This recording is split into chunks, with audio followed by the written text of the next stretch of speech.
Hello children. So in the previous video, we have seen the important concepts that we will be dealing when we are working with Mendel's first law. So today we are going to start with Mendel's first law, which is also called as law of dominance or law of segregation or law of monohybrid inheritance. Now we will see why are these called so. Law of dominance, we generally call it as because, as the name indicates, the dominant trait will try to show its dominance by suppressing the recessive trait. That is why Mendel's first law is also called as law of dominance. Now when we see law of segregation, Mendel's first law can be also called with an alternate name as law of segregation because we have learnt like every gene will have two alleles, where one allele comes from the male parent, the other allele comes from the female parent.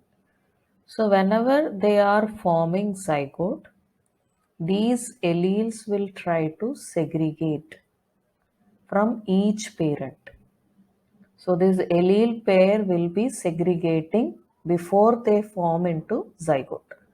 That is why this law is also called as law of segregation because alleles segregate.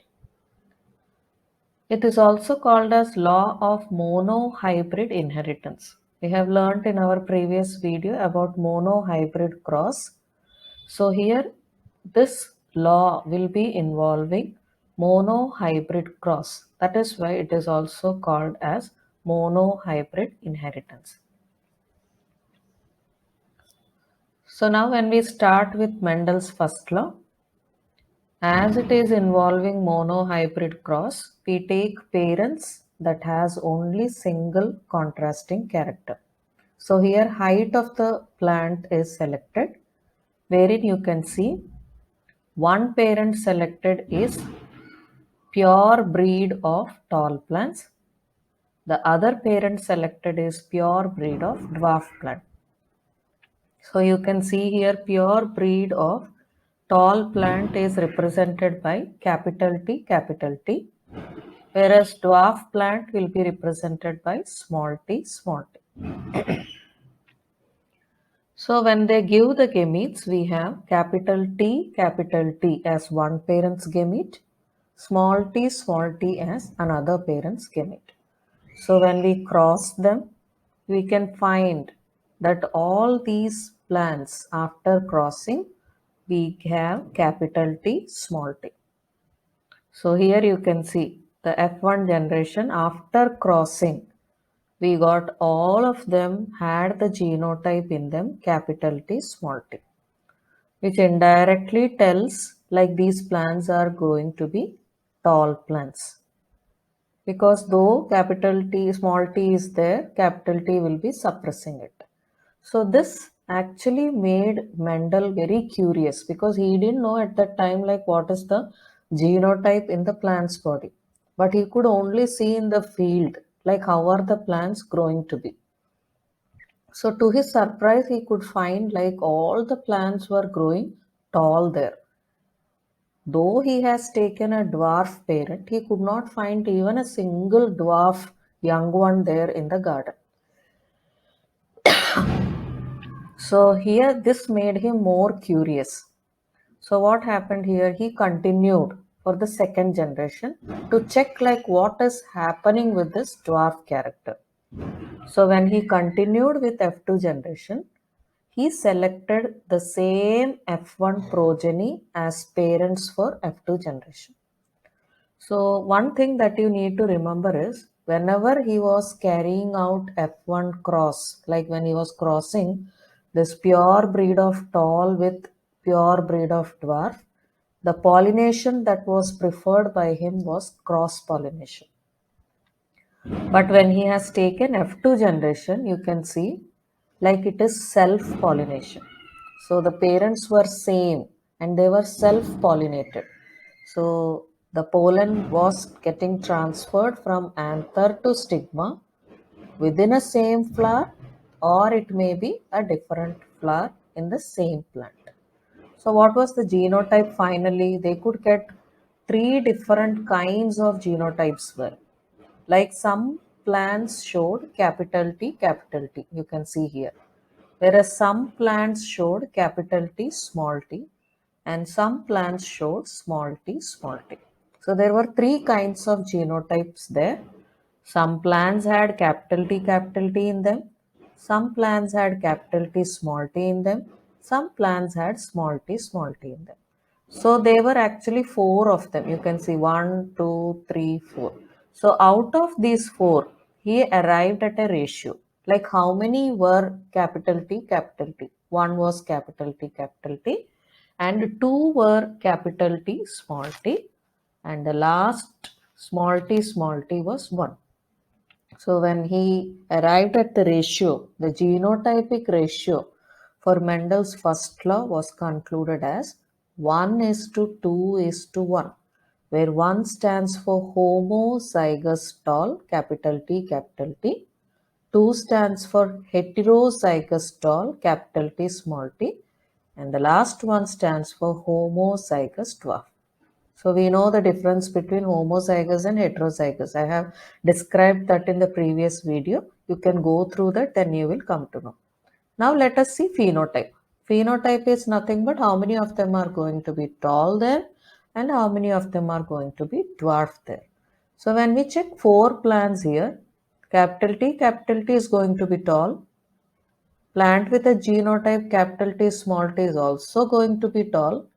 So around three of them are going to be tall plants there, and dwarf plant we have only one, that is small t, small t. So Mendel concluded phenotypic ratio for the first law as 3 is to 1. So there are two kinds of ratios as far as Mendel's first law is concerned. Genotypic ratio would be 1 is to 2 is to 1. Phenotypic ratio would be 3 is to 1. This I'll be explaining even with the working so that it will be easy for you to how to go about with the Punnett square, how to represent the gametes, and how to go about with the cross. Now we have observations for Mendel's first law. Like what did he actually observe? As I told you, there were two generations there, F1 generation and F2 generation. In F1 generation, Mendel observed like all the plants were tall plants there, and he couldn't find any dwarf plant there. So with that, what did he try to conclude? Like the dominant character is only getting expressed in F1 generation and the recessive character is getting suppressed. But then when is the recessive character getting expressed? This recessive trait will be expressed in F2 generation. So in F2 generation, what did Mendel observe? He could observe like 3/4 of the population were tall plants there and 1/4 of the population were dwarf plants there. That is what we mentioned it in the form of phenotypic ratio as 3 is to 1, where 3 refers to 3/4 and 1 refers to 1/4. And finally, the genotypic ratio, he concluded it as 1 is to 2 is to 1. So now next we will see how to go about with the working of Mendel's first law. So now we will see the working of Mendel's first law. So when we are doing it, we need to write these side headings. First we will start with F1 generation, and then we have these side headings like parents phenotype, parents genotype, gametes, crossing of gamete, and F1 generation. Followed by, for F2 generation also, we have the same side headings, parents phenotype, parents genotype, gametes, crossing of gametes, and F2 progeny. So if you can present the Mendel's law in this manner, it would be nice, like the presentation will look good. That's the reason I am giving you these side headings. So we have first parents phenotype, we know, like the parents selected are pure breed of tall plant. Then they are cross-pollinated with pure breed of dwarf plant. When we write the genotype for tall plant, it is as it is homozygous. We will write it as capital T, and then crossed with dwarf plant is again pure breed, so it is homozygous. So we write it as small t, small t. Now, how do we write the gametes? Gametes, as I told you, this is actually an allele pair. So according to law of segregation, these alleles need to segregate. So when they are segregating, we write them little separately. So they segregate. So this allele pair segregates into capital T, capital T. Then next for the second parent, we have the allele pair segregating again small t and small t. So we are ready with the gametes now. Now we need to cross them. So as I told you, we need to represent the gametes in Punnett square. So this is how Punnett square looks. So I am putting the first parent's gametes, that is capital T, and the second parent's gametes small t, small t. Now we need to cross them. So whenever we are crossing them, there is a tendency of children writing it as, because small t is crossed with capital T, we write it here small t, capital T. But I told you, we need to always start with a dominant trait. So always dominant trait will be beginning. So we will start here like this. So when we cross them, we will get capital T, small t. Again this with this. So we will get again capital T, small t. Same thing, small t with capital T again here. So when we cross them, we will get capital T, small t. Even again, the last one is also same. So how did we get that? The small t is crossed with capital T. You get capital T, small t. Same thing with small t with this capital T, you get capital T, small t. Now in the second line, again, small t with this capital T, you get capital T, small t, and it's same thing. So here you can see all the zygotes, after crossing all the zygotes, they are having same genotype, capital T, small t. So what do we call this as? It is heterozygous tall plant. So the same thing I wrote here, F1 generation, all the progeny are heterozygous tall plant. Now we will continue with the F2 generation. So when we are taking F2 generation, so I'll just show that. So when we continue F2 generation, the parents phenotype, as I told you, same side heading, parents phenotype, genotype, gametes and crossing of gametes. So Mendel self-pollinated the same F1 progeny. So he selected the same heterozygous tall plants here. So I wrote parents there, heterozygous tall plant, both of them are same. He didn't take any separate plant and he self-pollinated them. So how do we write the genotype for heterozygous tall plant? Capital T, small t. Same thing here, also the same parent, so we write it capital T, small t. Now how do we write the gametes? This allele pair, we need to just segregate them. So just separate them, that's it. Write it with a little space, that's it. These two you need to just separate them and write it. So this will be one pair of gametes from one parent. Same gametes here also we'll get. So capital T, small t. So gametes are ready now. Now we will put them in the Punnett square. So I already placed them. Capital T, small t, one parent gametes. Here also capital T, small t. Now when we cross them, what do we get? First one, capital T with capital T, we get capital T, capital T. So now again capital T with small t, you will be getting capital T, small t. So first row is done. Now second row, small t with capital T. We don't write small t first, we write capital T and small t. Last one, small t with small t, we will get small t, small t. So when we look at here, unlike F1 generation, F2 generation is different. We get three different varieties we got here. We have one capital T variety. We have capital T small t as one kind and small t as another kind. So three different kinds of genotypes are there. That is why we get the genotypic ratio as 1 is to 2 is to 1, because this one capital T stands for homozygous tall, which is only 1 in number. Capital T small t stands for heterozygous tall, which are 2 in number, and small t is 1 in number. So that's the reason we wrote genotypic ratio as 1 is to 2 is to 1. You can see here. Now, phenotypic ratio, how do we see how many of them are going to be tall here and how many of them are going to be dwarf here? So, when you see the first one, capital T is tall. It's going, whether it is homozygous or heterozygous, plant is going to be tall. So, one. And here you see it is going to be tall because heterozygous nature, the dominant trait will always suppress the recessive trait. So here also you get the tall plant. Same thing here. Here also you will be getting the tall plant. So three of them are tall plants here and the last one is going to be dwarf. So phenotypic ratio we arrive three tall plants are there and one dwarf plant is there, that is 3:1. So generally Mendel used here as 3/4 of the population. On an average he said that 3/4 of the plant population were tall and 1/4 of the plant population were dwarf. Whereas in genotypic ratio 1/4 were homozygous tall and then half of them were heterozygous tall and 1/4 were homozygous dwarf. So this is how we will be working on Mendel's laws. This is how we will be representing even Mendel's second law also with the same side headings.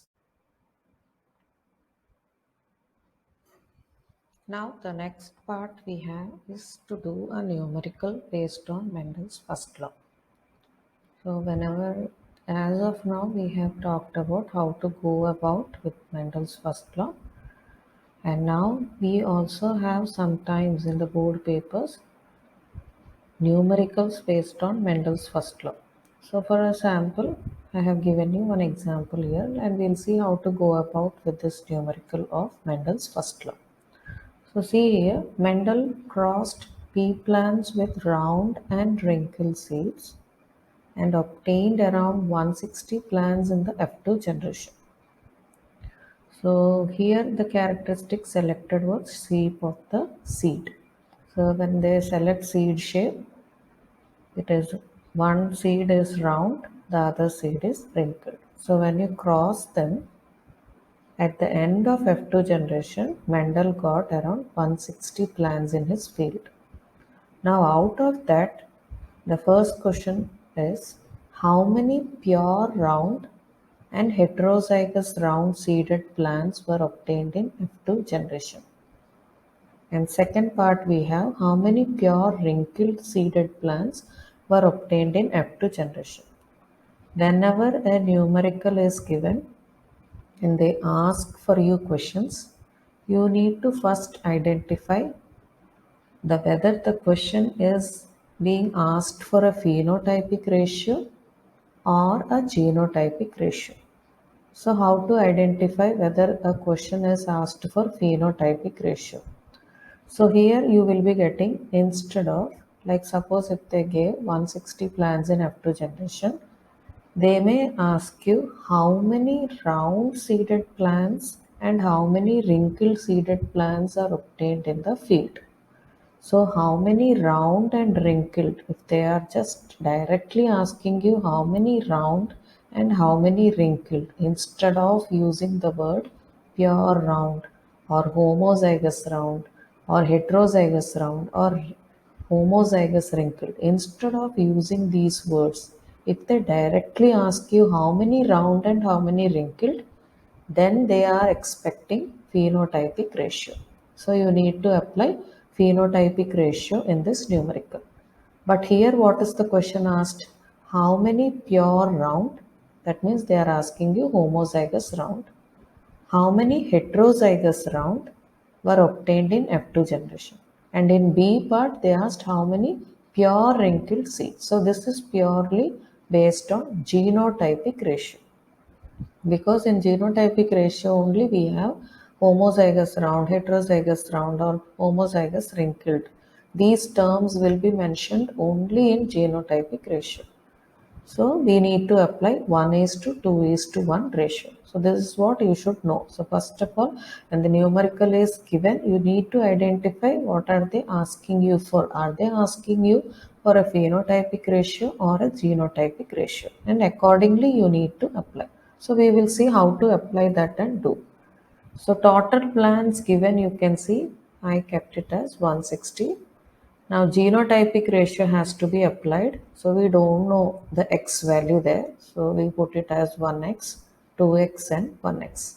So x is that we need to solve it. So what we need to do, any time whenever Mendel's first law is given, blindly you can remember it. Total number of plants should be divided by 4. Why then 4? You may get a doubt here. When you add up genotypic ratio, 1 plus 2 plus 1 is making up 4. Suppose if they are asking you phenotypic ratio, add 3 plus 1, then also it is coming up to 4. So any time if the numerical is based on Mendel's first law, then remember total number of plants should be divided by 4. So I divided here with 160 by 4x. So x value you are getting 40. 160 by 4, that gives you 40. So 40 is the x value now. So homozygous round, capital R, capital R. So I applied here 1 into 40. You will be getting 40 plants there. Then 2x is nothing but heterozygous round. So 2 into 40, you get 80 plants there. Then the last 1x is homozygous wrinkled. So you get 1 into 40, 40 plants there. So out of 160 plants, you had 40 of them were pure round, 80 of them were heterozygous round, and 40 of them were pure wrinkled. So when you add them up, it will come up to this 160. 80 plus 40, 120. 120 plus 40, 160. So in that population, this is how it is divided. And second case I told you, like if they ask you for phenotypic ratio, they will directly ask you how many round and how many wrinkled. So the ratio to be applied this time will be 3 is to 1. The value will be same, x value will be 40 only, because 160 by 4 we do, because phenotypic ratio when it is added 3 plus 1 gives you 4. So now out of this 3, 3 will stand for round and 1 is for wrinkled. So 3 into 40, because x value we got it as 40. So 3 into 40 we have 120 plants round of them and remaining 40 plants were wrinkled. So as Mendel said, 3/4 of the population were dominant and 1/4 of the population were recessive. So here the dominant were round and the recessive were wrinkled. So if you are able to by heart or remember the dominant and recessive characters in pea plants, which I mentioned in the table in the video, if you are able to remember them, it is very easy, because when you get a sum on that, directly indirectly you can write it like 3/4 of the population will be dominant and 1/4 of the population will be recessive. So 3/4 can be either round or sometimes tall or sometimes yellow seed or sometimes purple flower. So in this way you can match it. So that is how we do numerical. And then as usual at the end of the video, every time I give you recapitulation for the day, which will actually help you to understand the concept better and also to apply it. So this time I thought I will discuss this recapitulation for you, and even I would like to wait for the answers that you would be posting in my comment box. But before that, I'll just discuss this with you. So see here, Mendel crossed pea plants with pure round seeds with wrinkled seeds. That's the question. Now the first part is, what will be the phenotype for F1 generation? So in F1 generation, always we have dominant character expressed. So out of round and wrinkled, which is dominant, we have round. So F1 generation, the first answer would be phenotype of F1 generation are all round. Number 2, what kind of seeds can be obtained in F2 generation? So they didn't ask you whether it is homozygous or heterozygous and all. They directly ask you what kind of seeds. So we will get two kinds there. We will get round seeds as well as wrinkled seeds in F2 generation. Third question, you see, what is the genotypic ratio for F2 generation? It's simple. As it is Mendel's first law, we will write it as 1 is to 2 is to 1. What is the phenotypic ratio for F2 generation? It is 3:1. Now there is a hot question, little tricky question, which is not direct there. So we will just see. What is the genotypic ratio of pure round seeds with pure wrinkled seeds? Generally, genotypic ratio is 1:2:1, where the first one stands for pure round, number 2 stands for heterozygous round, and the last one stands for pure wrinkled. Here they did not ask you all the three kinds, only they asked you pure round and pure wrinkled. So pure round is 1, pure wrinkled is 1. So you need not write 1:2:1. Instead, the answer here would be 1:1. Second question, what is the genotypic ratio of heterozygous round and pure wrinkled? So heterozygous round in the genotypic ratio will be 2 and pure wrinkled will be 1. So here also they didn't ask you for all the three kinds. So heterozygous round is 2, pure wrinkled is 1, and the answer would be 2:1. So that's all for the day.